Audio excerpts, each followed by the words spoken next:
All right, deal number 4. Avery and I, again, used equity in our portfolio to be the down payment to buy a duplex in Jacksonville, North Carolina.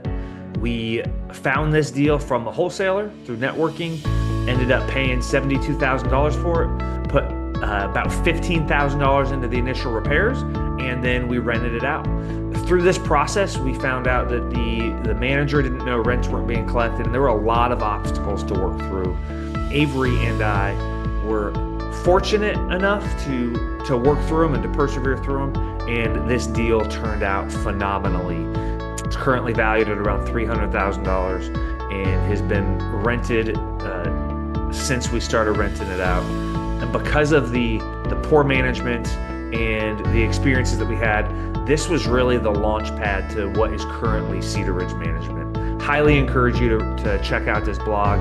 And if you're considering investing, I pray you just dive in and figure it out. If you want to give me a call or shoot me an email, please fill out a contact form and would love to connect with you. Wish you guys the best and look forward to talking to you soon. Take care.